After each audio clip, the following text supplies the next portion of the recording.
Salut et bienvenue sur la chaîne Plein Gaz. Si vous aimez les voitures, les motos, les camions ou tout ce qui roule, vous êtes au bon endroit. Abonnez-vous et cliquez sur la cloche pour ne rien manquer. Tesla vient de révolutionner la voiture et personne, ou presque, ne s'en est rendu compte.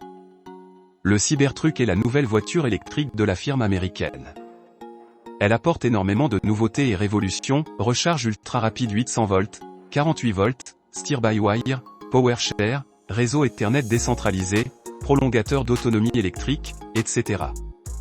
Et ce sont toutes ces nouveautés qui permettront à Tesla de vendre sa future Model 2 à $25 000. On vous explique tout dans cette vidéo. Elon Musk vient d'annoncer qu'une future voiture abordable présumée Tesla Model 2 va faire halluciner les gens. Pourquoi ? Tout simplement grâce à l'ensemble des techniques de production et tout ce que l'on retrouvera sous le capot, pour maintenir un prix de vente abordable.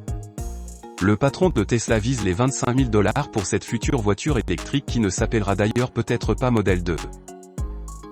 Les livraisons du Cybertruck ont démarré à la toute fin du mois de novembre 2023, lors d'une conférence assez ennuyante, animée par Elon Musk en personne. Mais ce sont en fait les différentes interviews et essais du Cybertruck par les journalistes du monde entier qui nous ont apporté énormément d'informations techniques. On peut maintenant dire que le Cybertruck est révolutionnaire, que ce soit pour Tesla, mais également pour l'industrie automobile. C'est en effet le premier véhicule de série à intégrer une architecture basse tension en 48 volts, un réseau Ethernet pour la communication des différents contrôleurs, un prolongateur d'autonomie 100% électrique ou encore une direction 100% électronique, steer-by-wire, sans aucun système mécanique. De quoi permettre d'intégrer de nouvelles fonctionnalités sur les voitures, qu'elles soient électriques ou non, mais aussi de réduire drastiquement le coût de production, et donc de vente. Des technologies qu'on retrouvera donc sûrement dans la future Tesla abordable. La recharge ultra rapide en 800 volts est une nouveauté chez Tesla, puisque les autres modèles, Model 3, Model Y, Model S et Model X, se contentent d'une tension de 400 volts. Le 800 volts existe déjà chez VW, Porsche, Audi, depuis 2019 et chez Hyundai et Kia.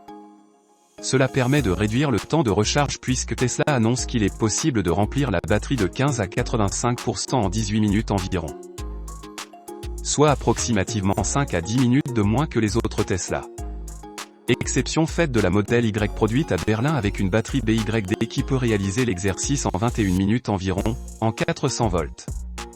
Mais avec une batterie 2 fois plus petite, 60 vs 123 kWh. Cette tension permet au Cybertruck d'annoncer une puissance maximale de recharge de 350 kW sur les bornes compatibles, comme les nouveaux superchargeurs V4 ou les bornes Ionity. Sur les bornes 400 volts, comme les superchargeurs V1, V2 et V3, il faudra se contenter de 250 kW au maximum. Selon Tesla, dans ce cas, il n'y aurait quasiment pas de perte lors de la conversion de 800 vers 400 volts, car le Cybertruck découpe virtuellement la batterie en deux unités de 400 volts. Une astuce maligne, qui est également mise en œuvre par Porsche sur la future Macan EV électrique, contrairement à la Taycan. Sur cette dernière, un convertisseur limité à 150 kW est de la partie, réduisant drastiquement la vitesse de recharge sur une borne 400 volts. Avec la nouvelle solution, il sera en théorie possible d'atteindre la puissance limite de la borne. Mais attention, Tesla n'est pas le roi de la recharge rapide. On peut en effet regarder ce qui se passe en Chine, avec la Li Auto Mega, qui permet de recharger sa batterie de 102 kWh en 10 minutes environ, grâce à une puissance phénoménale de plus de 500 kW. Mais toujours en 800 volts. L'autre avantage de passer en 800 volts, c'est le fait que doubler la tension permet de diviser par 2 l'ampérage. Et donc de réduire la taille des fils de cuivre. Et de réduire l'échauffement des câbles et de tout le matériel. Donc, on peut tenir une plus haute puissance de charge, mais aussi de décharge, sur circuit ou autobahn illimité, plus longtemps, sans perte de performance. C'est ce qui permet notamment à la Hyundai Ioniq 5N ultra puissante de tenir la puissance maximale sur une durée supérieure au Porsche et Tesla sur circuit. Pour la Tesla Model 2, cette architecture 800 volts pourrait permettre de baisser les coûts tout en augmentant la puissance de recharge maximale pour diminuer le temps d'arrêt à une borne. Le Cybertruck remplace la vieillissante batterie basse tension de 12 volts présente dans toutes les voitures, électriques, hybrides et thermiques, par une batterie de 48 volts. Cela a déjà eu lieu dans certaines voitures hybrides, mais uniquement pour alimenter les moteurs électriques. Ici, toute l'architecture basse tension passe aux 48 volts et c'est une première dans l'industrie. Cette batterie sert à alimenter tout le réseau électrique qui n'est pas nécessaire à l'alimentation des moteurs électriques. C'est le cas de l'écran d'infotainment, de la climatisation, des phares, de l'autoradio, etc. La tension de 12 volts est en vigueur dans l'industrie auto depuis 1955, lorsque General Motors est passé du 6 au 12 volts, pour alimenter les besoins électriques grandissants. Mais depuis, on est resté bloqué à 12 volts. Pourtant, comme vous pouvez le voir dans le graphique partagé par Tesla, la gourmandise électrique des voitures est exponentielle. Plus de 250 ampères en 2022 pour certaines voitures, contre 50 en 1955 lorsqu'on a abandonné le 6 volts. Et au bout d'un moment, il devient difficile de faire passer tout ce courant électrique sans utiliser des câbles énormes, lourds, coûteux et sans faire surchauffer l'ensemble électrique. Tesla a été contraint de passer aux 48 volts à cause des 3 moteurs électriques qui permettent d'orienter les roues grâce à la direction entièrement électronique. Ces moteurs consomment 3,75 kW, environ 5 chevaux. Soit 300 ampères en 12 volts. C'est énorme, une prise électrique classique chez vous permet de monter à 16 ampères, sur 230 volts, environ 3,7 kW. En quadruplant la tension électrique à 48 volts, Tesla divise par 4 l'intensité en ampères. Les 3 moteurs ne réclament donc plus que 75 ampères, ce qui est beaucoup plus acceptable. C'est pour cette raison qu'Audi a, par exemple, lancé un système anti-roulis actif dès 2016 fonctionnant en 48 volts. Ce système permettait d'améliorer la tenue de route de ses modèles les plus puissants, mais nécessitait beaucoup trop de courant pour être géré en 12 volts. Mais, comme pour le 800 volts, l'intérêt du 48 volts ne s'arrête pas là. Tesla utilisera des câbles plus fins, et donc moins de cuivre. Ce qui signifie un poids en baisse, et un coût de production plus faible également. Le problème, c'est que les composants d'une voiture ne sont jamais conçus et produits pour supporter une tension de 48 volts. Tesla est donc obligé de concevoir lui-même ses contrôleurs et composants. Dans le Cybertruck, Elon Musk annonce que 85% des contrôleurs sont conçus en interne. Dit autrement, seuls 15% des contrôleurs sont issus des sous-traitants. Chez les autres constructeurs, ces 15% sont plutôt proches de 100%. Pour la future Tesla Model 2, les ingénieurs de la marque travaillent d'arrache-pied pour concevoir 100% des contrôleurs en interne. Prenant la route totalement inverse des concurrents, qui sont pieds et mains liés avec leurs sous-traitants. Ce qui explique, en partie, pourquoi Tesla a été peu affecté par les différentes pénuries de semi-conducteurs. La marque pouvait reprogrammer à la volée un contrôleur pour lui faire réaliser d'autres tâches que celles pour lesquelles il avait été créé. Alors que les concurrents, dans le même temps, attendaient patiemment la livraison des contrôleurs qui ne pouvaient pas reprogrammer. Par exemple, et pour caricaturer, un contrôleur conçu pour faire fonctionner la climatisation ne peut pas allumer les phares. Alors que chez Tesla, c'est potentiellement possible, avec des lignes de code supplémentaires. Pourquoi aucun autre constructeur n'est encore passé entièrement aux 48 volts? Car aucun autre constructeur ne produit ses contrôleurs et composants en interne. Ils se fournissent chez les sous-traitants, qui sont encore en 12 volts. Sauf pas de rares exceptions pour les moteurs électriques des hybrides par exemple. Mais Tesla espère bien faire changer les choses. Elon Musk a envoyé un PDF comment concevoir un véhicule en 48 volts à tous les constructeurs automobiles au monde. Le patron de Ford, Jim Farley, a confirmé sur X, ex-Twitter, avoir reçu le fameux document.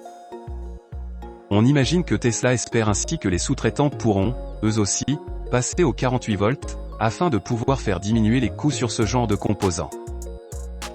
En plus de l'architecture basse tension en 48 volts, Tesla révolutionne encore l'automobile, en remplaçant le vieillissant CAN bus du faisceau multiplexé avec ses nombreux câbles par un câble Ethernet unique. Tesla travaille depuis plusieurs années à la réduction du nombre de câbles du faisceau multiplexé de ses voitures électriques. C'est le fameux faisceau électrique qui fait passer l'alimentation et les données, via le CAN bus, inventé par Intel dans les années 80. Faisceau fabriqué à la main, notamment en Ukraine, et qui alourdit le poids et la complexité des voitures. On l'a vu plus tôt, Tesla conçoit désormais en grande partie ses propres contrôleurs, ce qui permet de réduire leur nombre. ce qui a permis de réduire de 17 kg le poids du faisceau entre la Model S et la Model 3. Et donc également le coût de production de l'auto. Mais ce n'est pas tout. Désormais, le CAN bus est remplacé par l'Ethernet que l'on connaît tous, et qui permet notamment les connexions à Internet. L'avantage ? Au lieu d'avoir de multiples câbles, on a désormais un seul câble Ethernet, qui fait le tour de la voiture, et qui fait transiter les données de chaque composant et contrôleur. On a donc affaire à un réseau décentralisé, puisque chaque composant fait le relais de l'information des autres composants. Dit autrement, les données de l'infotainment peuvent prendre le même chemin que les données de la climatisation, au lieu de devoir créer deux routes distinctes, avec deux câbles différents. Ce qui réduit drastiquement la longueur de câble nécessaire dans la voiture. Entre 70 à 93% selon les sources. Au départ, nous pensions que ce câble Ethernet permettrait également de faire passer l'alimentation, grâce à la fonction PoE, Power over Ethernet. Mais les équipes de Tesla ont essayé, cela fonctionnait en termes de puissance, mais apportait trop de bruit pour le passage fiable des données. On a donc toujours des câbles différents pour alimenter chaque composant et contrôleur. Dans tous les cas, ce système est moins coûteux, prend moins de place, est plus léger, surtout, prend moins de temps à la production. Car les faisceaux étaient montés à la main auparavant, en coupant les câbles à la bonne longueur puis en les insérant dans les bons connecteurs, alors qu'ici, il est possible d'automatiser le process. Ce qui évite aussi les erreurs. En cas de panne, le debugging est aussi facilité, puisqu'il y a un seul point d'entrée dans le système pour vérifier quel composant est en faute. Mais ce qui peut potentiellement signifier un risque de cybersécurité plus important avec une porte d'entrée principale qui permet d'aller n'importe où. C'est-à-dire, pour schématiser, d'allumer le moteur en se connectant au phare. En réalité, c'est déjà le cas avec les systèmes multiplexés comme on peut le voir dans la vidéo de Underscore. Il est possible de déverrouiller une voiture en passant par les phares. Avec un seul point d'entrée, on pourrait justement dire que le système est plus sûr, car il n'y a besoin de sécuriser qu'un seul élément. Tesla est le premier constructeur automobile à proposer une direction électronique steer-by-wire, sans aucun élément mécanique pour la redondance en cas de panne. Toyota et Lexus travaillent dessus également, avec une implémentation prévue pour 2025, sous le nom de One Motion Grip. Il s'agit de la même technologie qui permet aux avions de se diriger dans les airs depuis 1988 avec l'Airbus A320 et pareil chez Boeing depuis le 777. La NASA s'en est également servie dans le cadre du programme Apollo pour aller sur la Lune. La direction électronique signifie qu'il n'y a plus de colonne de direction qui fait bouger les roues selon l'axe du volant. Quand on tourne le volant, un ordinateur calcule ce qu'on souhaite faire, et envoie l'information au moteur des roues directrices, à l'avant, mais aussi à l'arrière avec le Cybertruck. L'information envoyée est différente selon la vitesse et l'état de la route par exemple. Donc à basse vitesse, on tourne un peu le volant, la voiture va énormément tourner. Alors qu'à haute vitesse, le même angle du volant fera beaucoup moins tourner la voiture. Le gros avantage, c'est qu'il est largement plus facile de faire un demi-tour ou des manœuvres, car le volant tourne à moins de 180 degrés de chaque côté. On comprend mieux le coût des nouveaux clignotants positionnés sur le volant sur les nouvelles Tesla, et qu'il est quasiment impossible à activer dans les ronds-points serrés. C'est plus ou moins possible avec une direction à démultiplication variable qui existe déjà sur les voitures de série, mais avec beaucoup moins de finesse, de précision et de réglages différents. En termes de sécurité, certains annoncent que ce système est moins sûr qu'une direction mécanique. Mais le système est redondant en cas de panne. Alors qu'avec une colonne de direction, il n'y a pas de redondance. Et puis, les avions de ligne ont-ils des liaisons mécaniques? Non. Et en plus, sur le Cybertruck, avec les roues arrière directrices, le rayon de braquage est similaire à une Model S malgré une longueur de 5,7 mètres. Un système que l'on retrouve sur de nombreuses voitures haut de gamme comme par exemple la Mercedes EQ ou la BMW i5. Cette direction électronique steer-by-wire peut faire baisser les coûts de conception et de production appliqués en grande série. On peut donc l'imaginer sur la future Tesla Model 2. Le Cybertruck intègre pour la première fois de l'histoire, un prolongateur d'autonomie 100% électrique. Ce qui permet d'augmenter l'autonomie de la voiture électrique, en insérant une batterie supplémentaire dans la benne. Pour $16 000, il est possible d'acheter une batterie d'une capacité d'environ 50 kWh. Ce qui ajoute à peu près 200 km d'autonomie au gourmand pick-up électrique de Tesla sur le cycle EPA, plus strict que notre cycle d'autonomie WLTP. Ce qui nous amène à environ 800 km d'autonomie. Le prolongateur d'autonomie existe déjà chez la concurrence, mais en mode thermique. On peut citer la BMW i3 ou le Ram 1500 REV. Ces deux voitures électriques intègrent un moteur thermique, un gros V6 chez Ram, qui sert uniquement à recharger la batterie principale de traction. Est-ce que le prolongateur d'autonomie sera disponible pour la future Tesla Model 2? On ne le pense pas, mais c'est une solution qui serait envisageable. On achète la version la moins chère avec le moins d'autonomie de la voiture. Et si on part en vacances, on loue le prolongateur d'autonomie qu'on installe dans le coffre avant, fringue, pour faire de plus longues distances. Bon, c'est un peu du fantasme, car dans quelques années, 5 minutes seront nécessaires pour recharger sa voiture électrique. Est-ce qu'on aura vraiment envie et besoin d'avoir plus de 300 km d'autonomie sur autoroute? L'autre grande nouveauté introduite par le Cybertruck et qui devrait se retrouver dans toutes les voitures électriques de Tesla et du monde entier à l'avenir, c'est PowerShare. Un terme marketing pour désigner la recharge bidirectionnelle et le V2L, V2H et V2G. La Renault 5 électrique aura le même système en France et en Allemagne au lancement en 2024. L'immense batterie du Cybertruck permet d'alimenter une maison entière, puissance maximale de 11,5 kW, voire même de réinjecter cette énergie dans le réseau électrique. EDF peut alors vous racheter l'électricité, plus cher que vous ne l'achetez. De quoi faire de sacrées économies. Tesla annonce qu'il est possible d'alimenter une maison entière, américaine, pendant 3 jours sans recharger le Cybertruck. On peut aussi recharger une autre voiture électrique. Recharger entièrement une Tesla Model 3 propulsion prendrait environ 5 heures. En cas de coupure de courant, la voiture prend le relais. En cas de tension sur le réseau électrique, la voiture prend le relais. Lors des heures pleines, la voiture prend le relais. C'est cette technologie qui va permettre, en partie, d'éviter les blackouts lors des recharges des voitures électriques en Europe et dans le monde.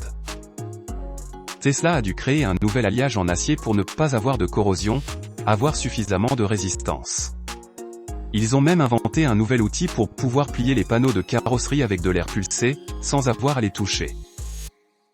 L'alliage s'appelle Hard Freaking Steel, fait 1,8 mm d'épaisseur et constitue un exosquelette. C'est-à-dire, c'est la structure de la voiture.